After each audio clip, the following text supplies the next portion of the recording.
Bienvenue à tous, bienvenue à vous ce matin, bienvenue aux deux églises maison. Et nous allons passer un moment dans la louange, prions ensemble avant de rentrer dans ce moment de louange. Merci Père pour ce que tu fais dans nos vies. Et Père, nous nous attendons à toi, nous attendons à voir ta gloire ce matin. Et nous sommes vraiment soumis à ta volonté et que ces paroles prennent vie, prennent place dans nos cœurs. Amen.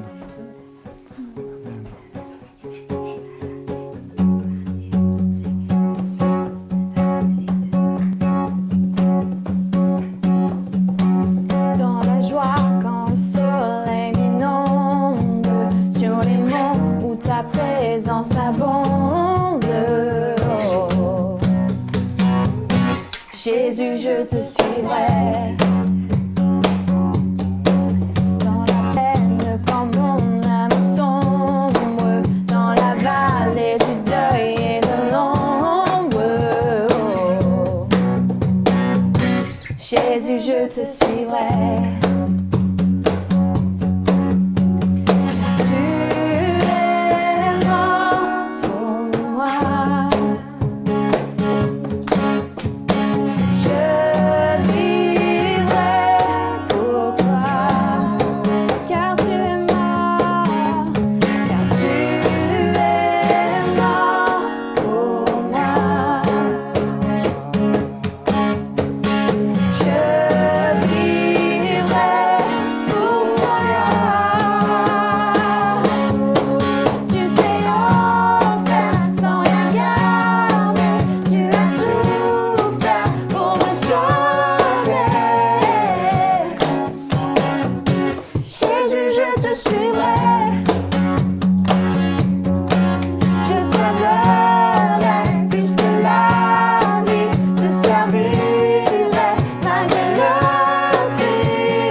Père, on est là devant toi parce que tout est à propos de toi encore et pas à propos de nous.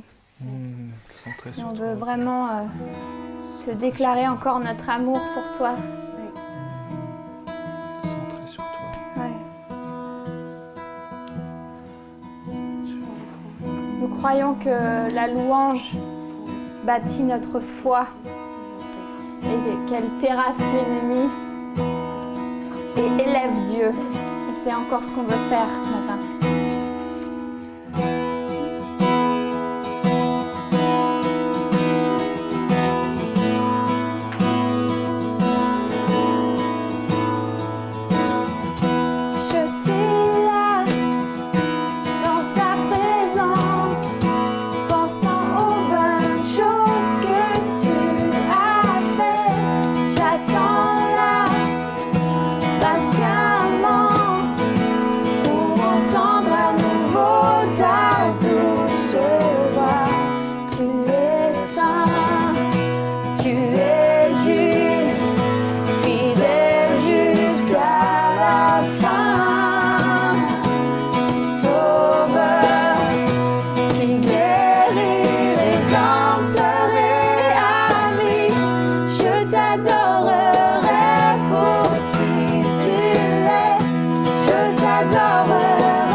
Jamais.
Ça m'a ton écoute. Qui suis-je pour que le roi des cieux m'ouvre ses bras? Perdu mais trouvé par sa grâce, son amour pour moi, son amour pour moi. Il m'a libéré, ma dette est payée. Je suis enfant de Dieu, je suis à lui. Il m'a racheté. Il m'a racheté à la croix grâce à un soldat. J'étais esclave du péché, mais il m'a sauvé. Jésus m'a sauvé. Il m'a libéré, ma dette est payée. Je suis enfant de Dieu, je suis à lui. Et dans sa maison, j'ai trouvé ma place. Je suis enfant de Dieu, je suis à lui. Je suis choisi et affranchi. En toi, je sais qui je suis. Tu es pour moi, pas contre moi. En toi, je sais qui je suis. Je suis choisi et affranchi. En toi, je sais qui je suis. Tu es pour moi, pas contre moi. En toi, je sais qui je suis. Oh, en toi, je sais qui je suis. Il m'a libéré, ma dette est payée. Je suis enfant de Dieu, je suis à lui. Et dans sa maison, j'ai trouvé ma place. Je suis enfant de Dieu, je suis à lui. Il m'a libéré, ma dette est payée.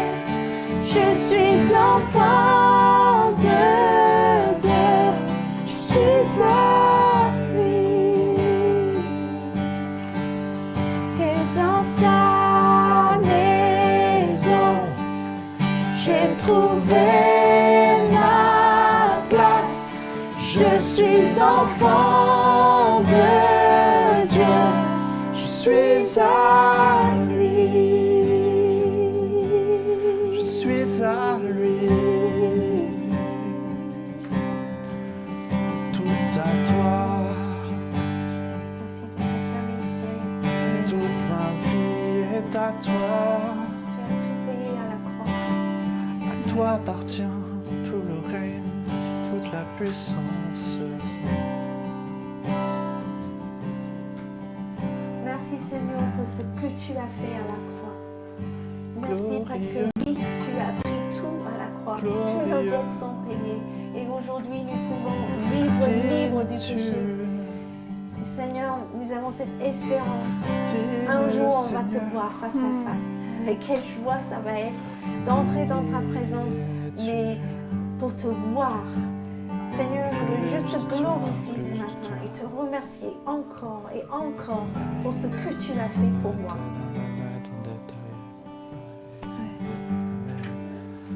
Sois élevé, sois élevé.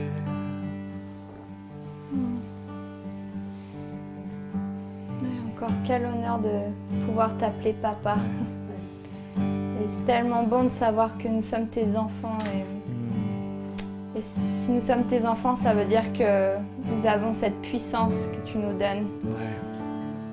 Et encore trop peu, on ne l'utilise pas assez. Et Père, je veux vraiment prier encore pour ton Saint-Esprit dans nos vies. Et à chaque fois, je me rappelle de ce que Jésus a dit. Avant de partir, il a dit que nous ferons des choses plus grandes que lui. Et ça, je me dis, mais c'est pas possible. Mais s'il l'a dit, et si nous sommes tes enfants, nous le pouvons. Et nous pourrons avec l'aide du Saint-Esprit, avec ton inspiration et ta puissance, Père. Et je veux encore croire à cette puissance, qu'elle existe aujourd'hui. Et que nous ferons des choses grandes pour toi et avec toi.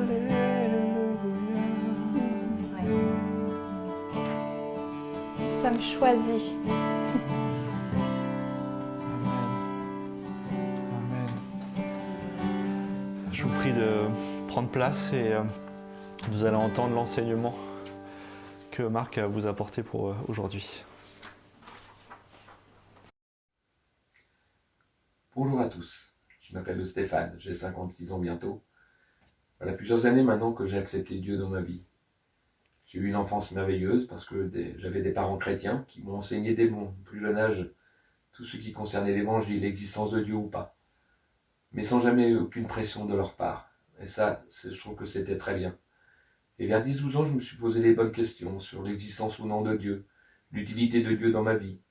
Et c'est vraiment vers l'âge de 14 ans que j'ai pris cette décision d'accepter Jésus dans mon cœur.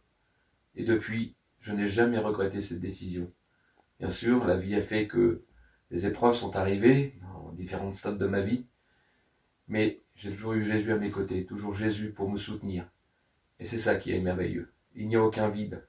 Et je vous invite vraiment à le découvrir aujourd'hui, ce Jésus si merveilleux. Si toutefois vous aviez des questions, si vous vous interrogiez, n'hésitez pas à nous joindre sur le site de Église Vie, parce que là, vous pourrez des réponses et nous serons là pour vous aider. Que Dieu vous bénisse et à bientôt. Eh bien, bonjour à tous. Comme vous l'avez vu sur vos écrans, nous allons parler de faux prophètes.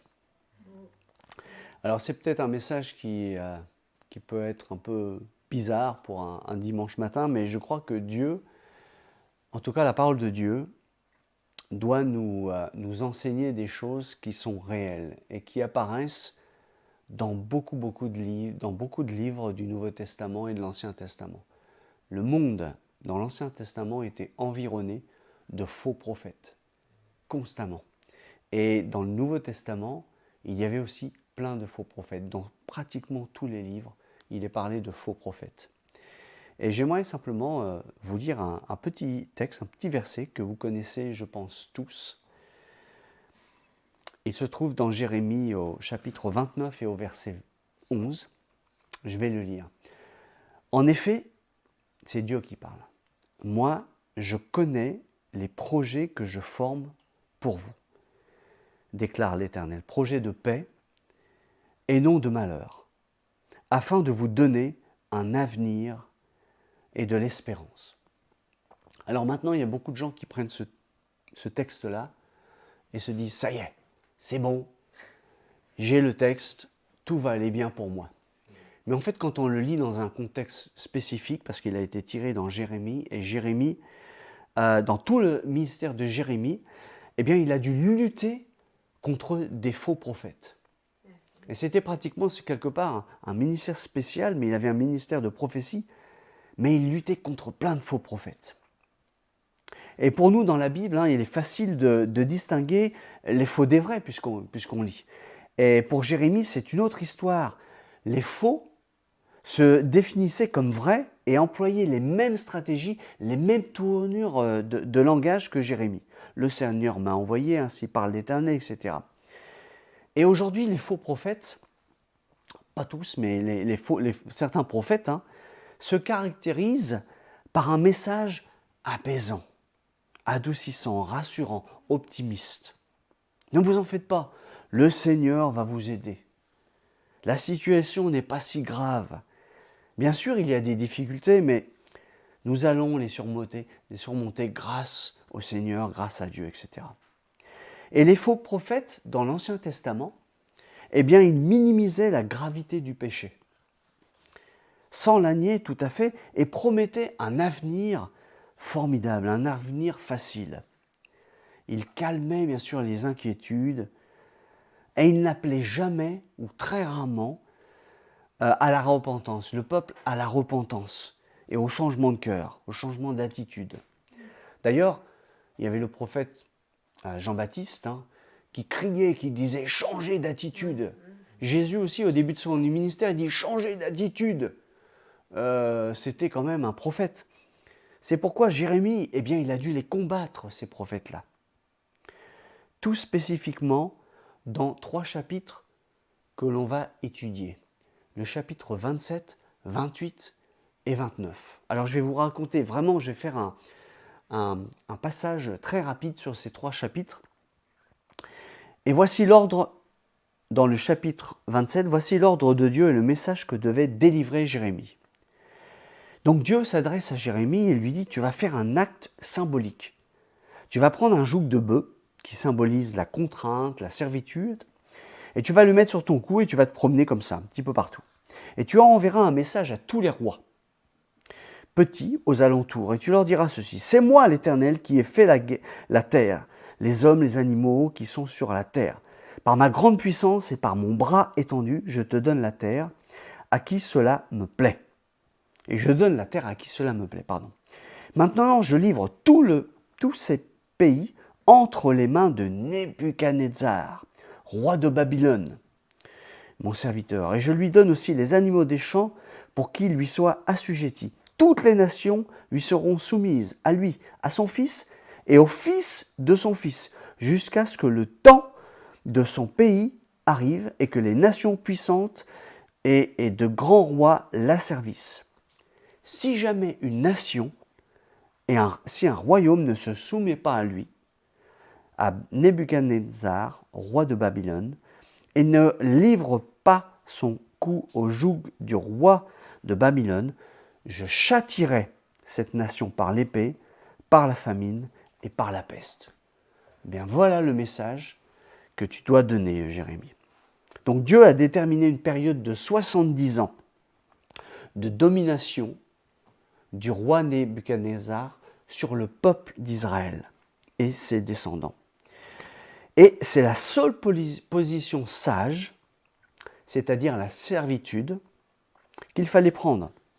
Et bien sûr, ne pas la prendre, cette servitude, s'en éloigner, eh bien, s'exposerait au châtiment divin.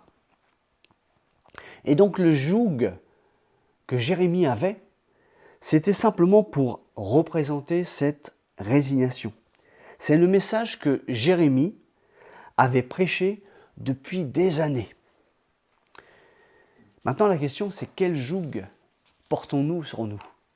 Quel genre de joug? On voit dans le Nouveau Testament aussi, Jésus qui dit « Prenez le joug que je vous donne ». Mais il y a quand même une servitude dans ce joug-là.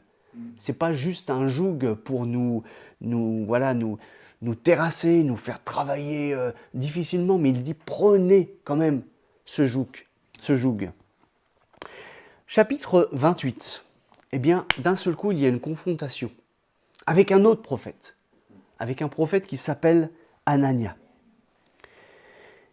Je vous brosse simplement l'histoire. À ce moment-là, Anania, qui se prétend prophète, s'avance face à Jérémie, qui porte le joug qui symbolise, bien sûr, le joug de Dieu, enfin de Nebuchadnezzar.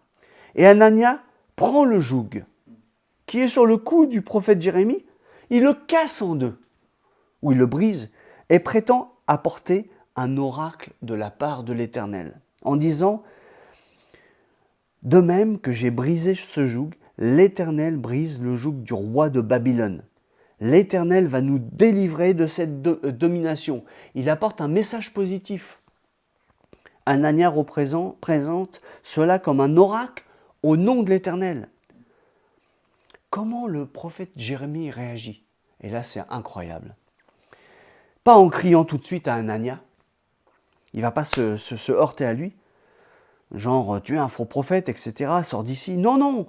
Jérémie dit, en quelque sorte, je serais très content que le message que tu viens de donner vienne vraiment de l'Éternel. En fait, on sortirait d'une grosse galère. Mais non, il ne lui dit pas ça. Il lui dit ça, il lui dit, voilà, c'est un peu un message ironique. Ce serait très bien si ça se passait comme ça seulement. Anania, il y a un truc qui ne va pas, méfie-toi, hein. J'ai quand même un petit doute.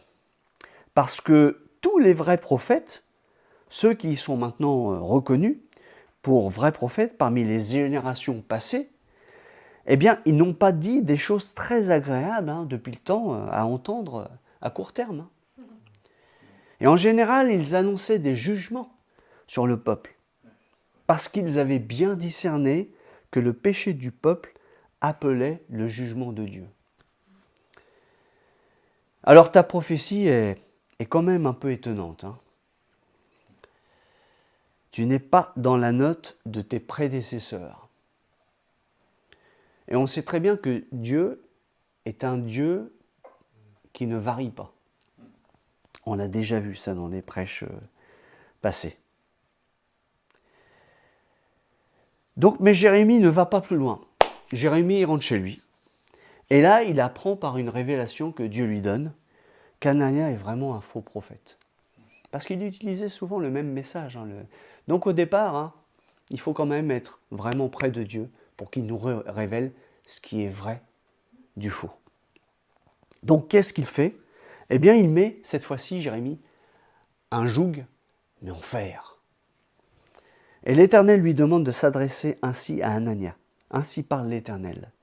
Tu as brisé un joug de bois, et tu auras à sa place un joug de fer.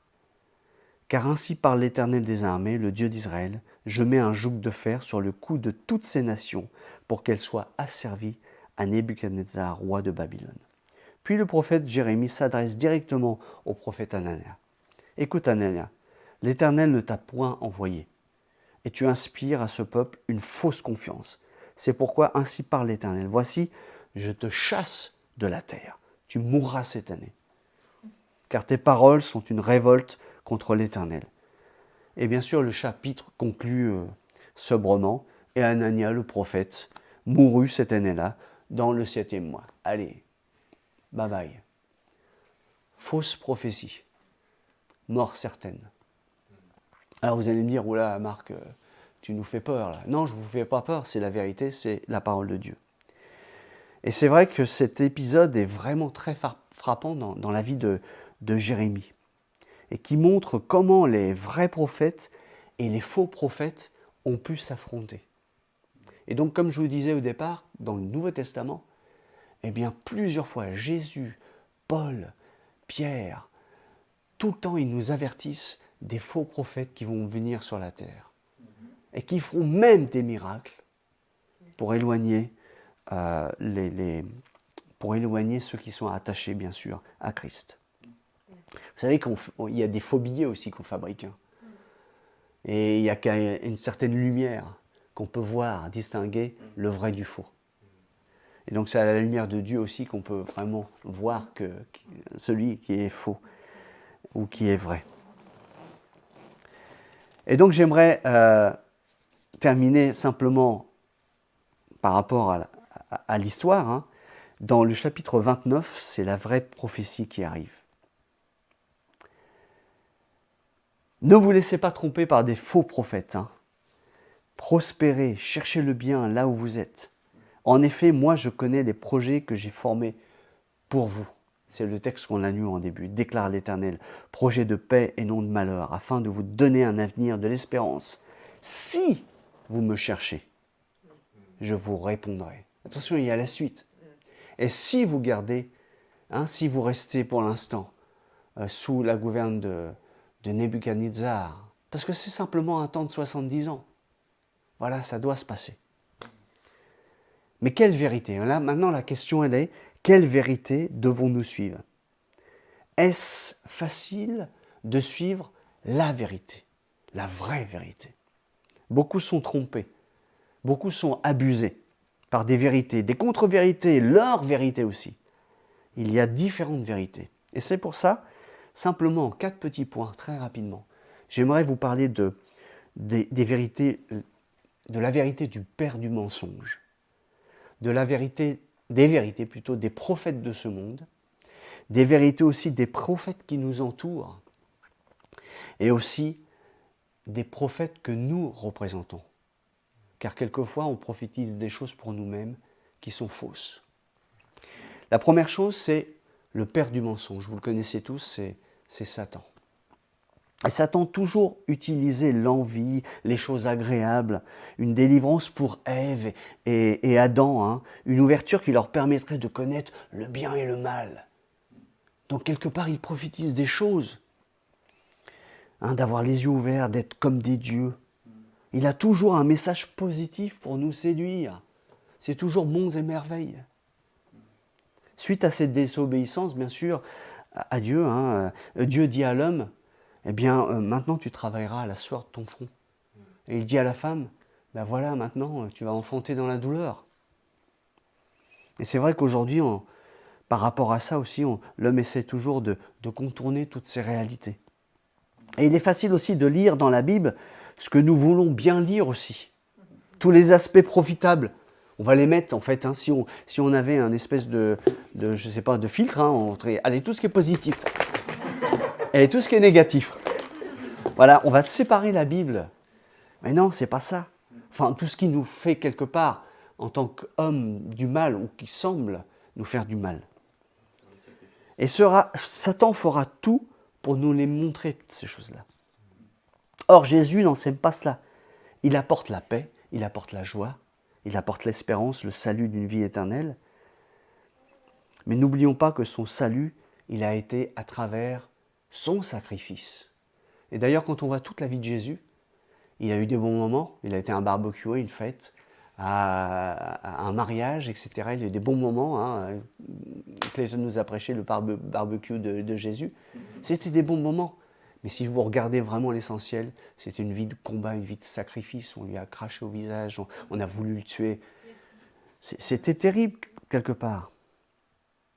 Les disciples aussi, hein, je crois qu'il n'y en a qu'un qui n'est pas mort, qui est mort de mort naturelle, quelque part. Enfin, il n'y a jamais de mort naturelle. Toujours une maladie qui arrive. Mais enfin, bref, les autres ont été tués. On leur a coupé la tête, ils ont été tués, passés, voilà, persécutés, ils ont été lapidés. Enfin, c'était terrible pour eux.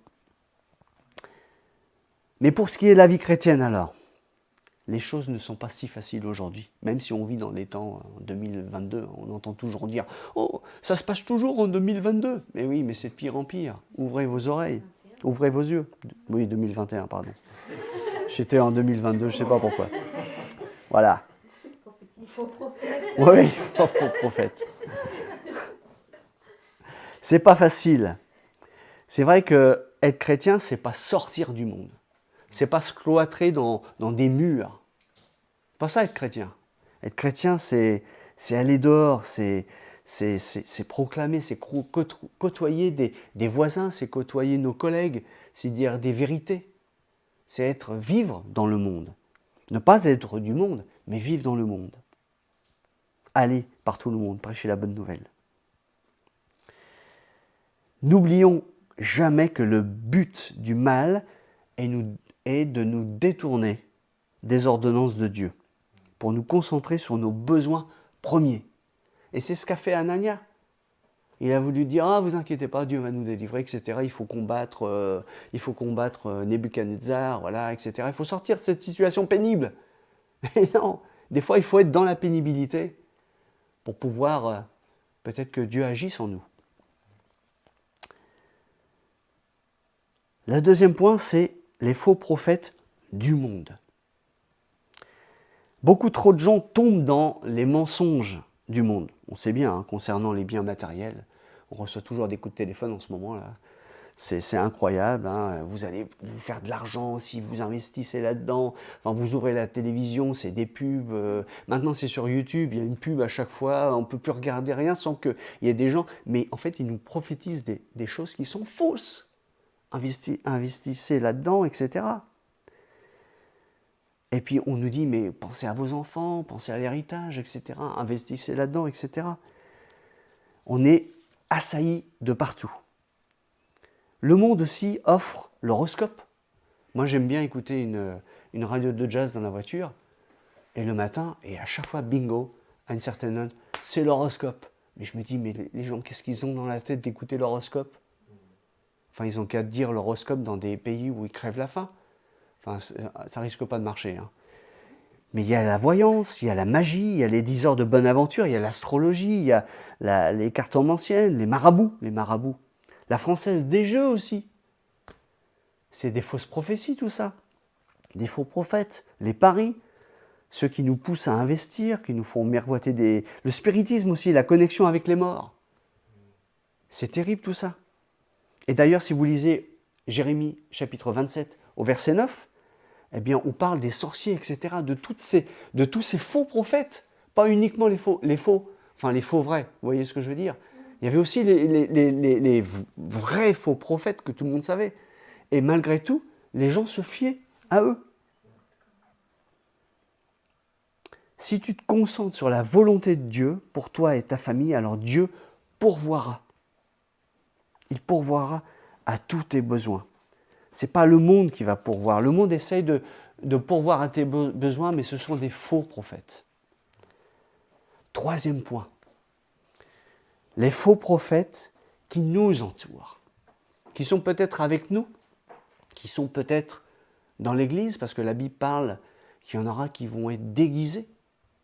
Hein, le loup qui va se déguiser en agneau. Jérémie a dû les affronter d'une façon ou d'une autre, car leur message menaçait la direction que devait prendre le peuple de Dieu, et instruit aussi par Dieu. Et moi, la question que je me pose, c'est aujourd'hui, dans quel état se trouve l'Église avec un grand E? Dans quel état elle se trouve? Jésus dit bien, quand je reviendrai, est-ce que je vais trouver la foi? Est-ce que mon Église, est-ce qu'elle se sera détournée? Est-ce qu'elle aura écouté les faux prophètes? Et c'est vrai que néanmoins, notre mission première, ce n'est pas de combattre les faux prophètes.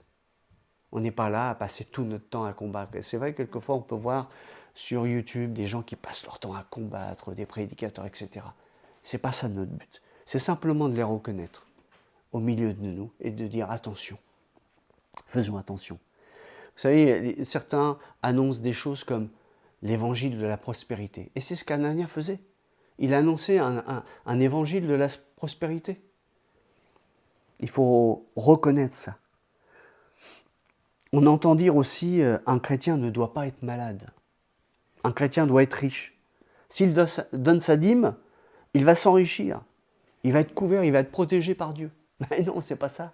C'est pas du tout ça, c'est pas vrai. Cet évangile de la prospérité rencontre un très grand succès. C'est incroyable combien des gens sont tombés là-dedans. Et se glorifient de dizaines de milliers de prétendues conversions.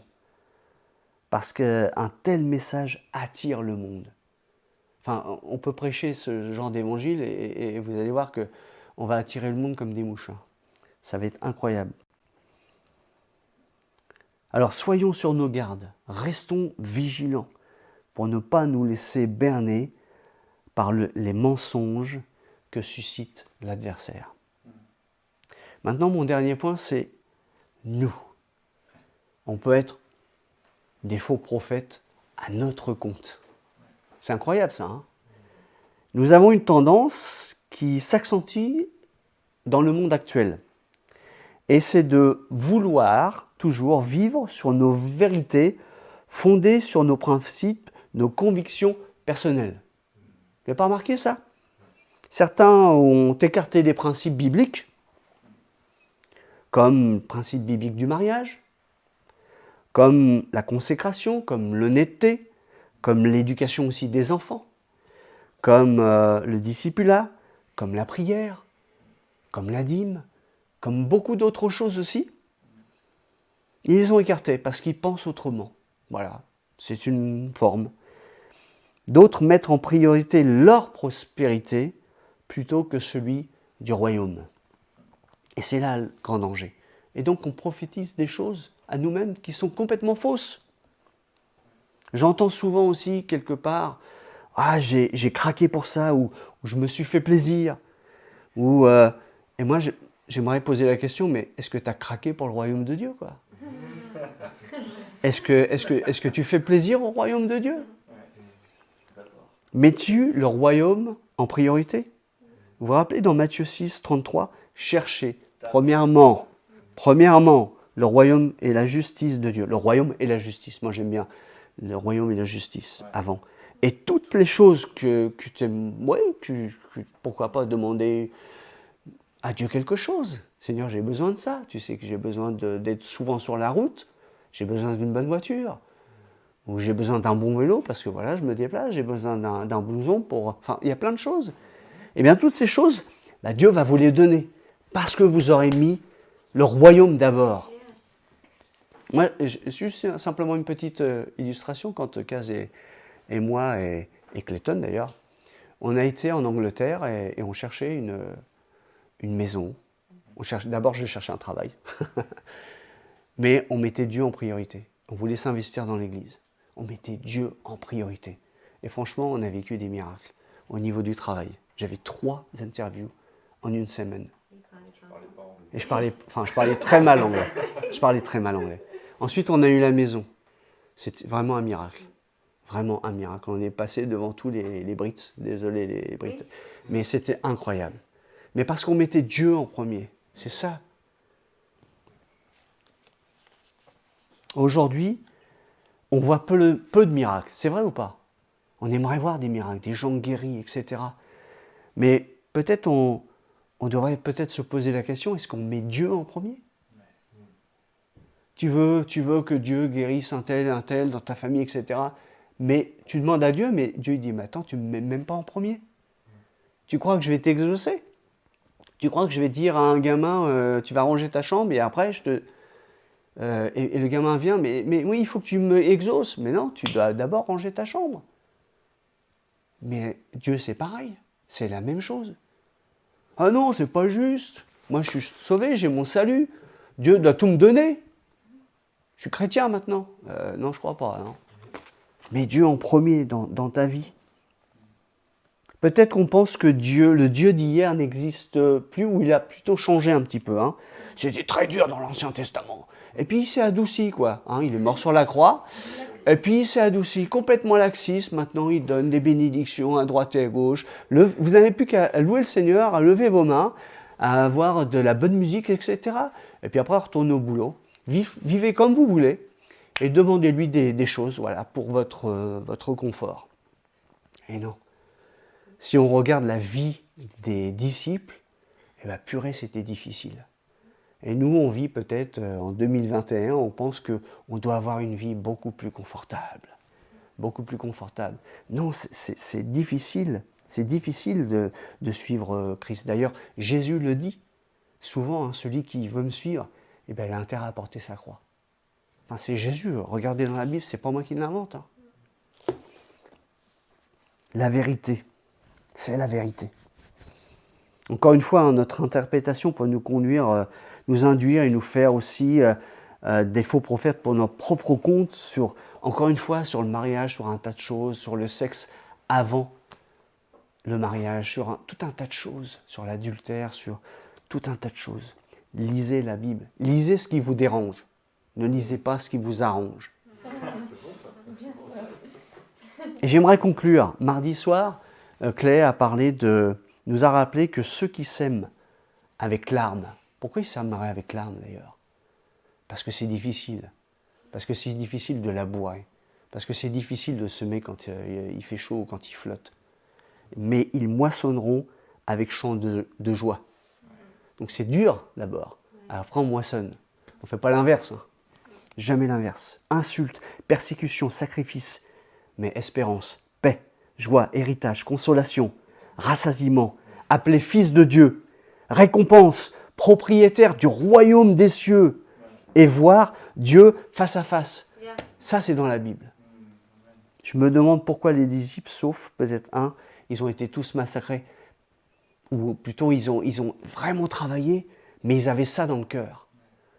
Ils avaient ça. Un jour, on va être propriétaire du royaume. Un jour, on va voir Dieu face à face. Jésus nous demande-t-il de l'être, de mourir? Non, pas forcément. Mais il nous demande de marcher à contre-courant. Je ne sais pas si vous avez essayé de nager à contre-courant, mais ce n'est pas facile. Et marcher à contre-courant du monde, ce n'est pas facile. Et on va avoir plein d'obstacles. Et on ne va pas être compris, souvent. Hein. Tout labeur a son résultat et sa récompense. Donc j'aimerais vous encourager ce matin à mettre le joug de Dieu. Le sien. Pas celui des hommes, pas celui du monde, pas le nôtre, pas celui de Satan, pas de prophète de la prospérité, mais de Dieu. Et alors on va voir la main de Dieu accomplir des miracles dans nos vies et dans celles des autres. Donc méfions-nous à tous ces prophètes qui peut-être qui sont autour de nous, je ne sais pas, je ne veux juger personne. Mais en tant qu'Église, soyons fondés sur la parole de Dieu. J'aimerais écoutez ce dernier verset, il résume tout ce que je vous ai dit. Dans 2 Timothée, verset 4, 2 Timothée chapitre 4, verset 33. Écoutez bien, et après je me tais. En effet, un temps viendra, c'est Paul qui parle à Timothée, c'est sa dernière lettre. Un temps viendra où les hommes ne supporteront pas la saine doctrine. Au contraire, ayant la démangeaison d'entendre des choses agréables, ils se donneront une foule d'enseignants conformes à leurs propres désirs. Ils détourneront de la vérité et se tourneront vers les fables.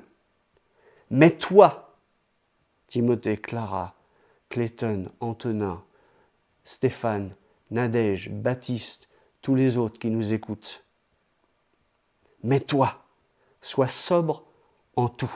Supporte les souffrances, c'est-à-dire qu'il va y en avoir des souffrances. Accomplis la tâche d'un évangéliste, remplis bien ton ministère. Et là, tu seras dans le droit chemin. Et personne ne pourra te détourner. Merci Seigneur pour ces instants. Merci pour ta parole. Qu'elle puisse être scellée à nos pieds, à nos poignets, et qu'on puisse vraiment, que ta parole puisse être comme un joug sur chaque côté de nos épaules, et qu'elle soit solidement attachée, et que nous puissions vraiment accomplir ta volonté, ne pas être détournés par tout un tas de choses, des circonstances, des fausses prophéties. Et je te demande vraiment ta protection. Mais ta protection, nous l'avons dans l'étude de ta parole. Tu nous l'as déjà donnée. Dans la rencontre avec d'autres chrétiens, dans la prière, dans la méditation. Et que tu puisses vraiment nous protéger. Donne-nous ton discernement. Et je te remercie pour l'écoute de mes frères, de mes sœurs, et qu'ils puissent relire ces chapitres 27, 28 et 29 et te découvrir encore plus. Amen.